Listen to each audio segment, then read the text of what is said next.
If your heart stopped or you stopped breathing, would you want CPR? For a lot of us, our initial response to that question may be, of course, why wouldn't I want to be brought back to life?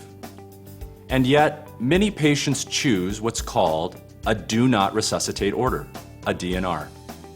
Why do some people choose DNR while others choose resuscitation, also known as full code?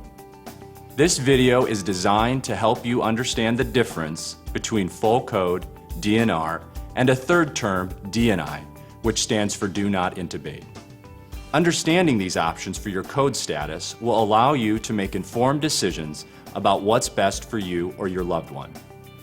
It will also help you clearly communicate your wishes to your physician and care team so that they are able to provide the best medical care possible while respecting your wishes.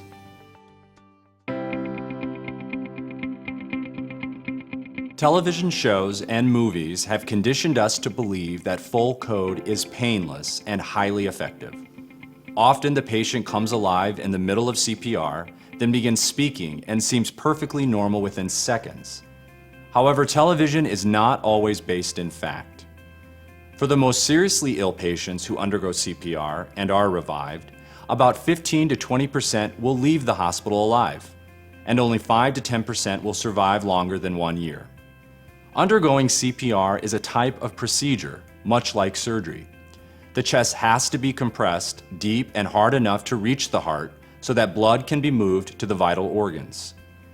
As part of the resuscitative effort, CPR is often accompanied by electrical shocks to the chest, IV medications, and intubation, which is a breathing tube inserted into the throat.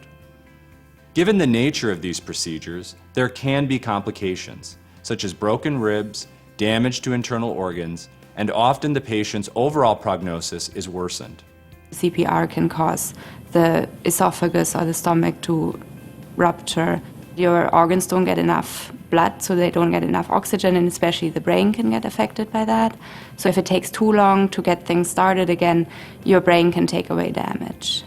The effort itself, if successful, does not eliminate all the medical problems that the patient is dealing with. It only brings them back to that moment before their heart stopped or their breathing stopped, before they required CPR. The younger and healthier the patient, the better the chances that they'll survive the resuscitation with fewer long-lasting consequences. However, for older patients or for patients with chronic or terminal illnesses, the chances of surviving CPR are less, while the risks are considerably higher.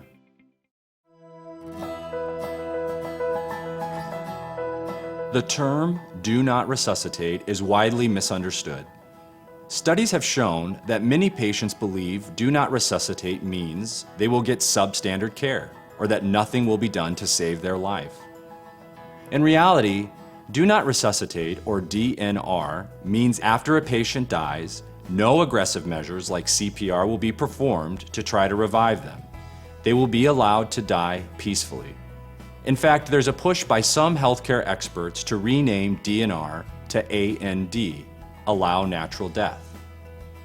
A patient's code status has absolutely no impact on the care a patient receives for the conditions that they are being treated for.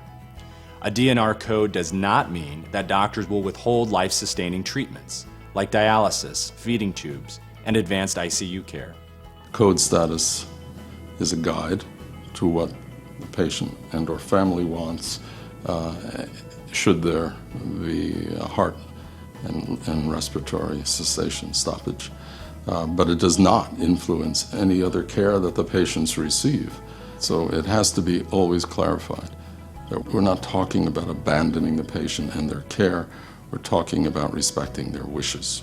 It's a personal decision, and a lot of people say, I want to live the life I have. I want to enjoy the time I have, but once it's my time to go, then I want to go in peace, and I want people to let me go.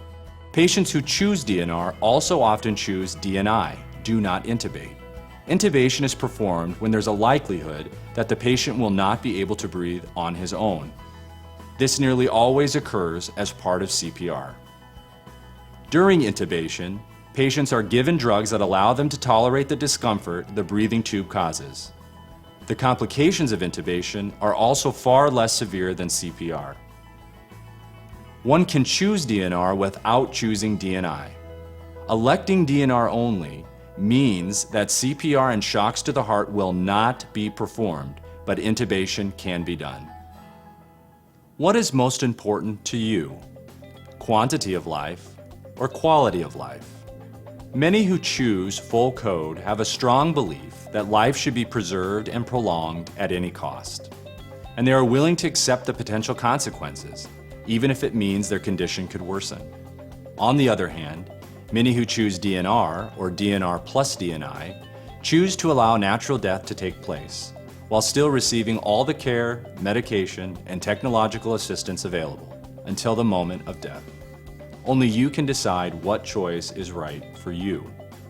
We hope you found this video informative and helpful. If you have any additional questions or wish to discuss this topic with your physician, he or she will be available to answer questions and will assist you in making your code status decision.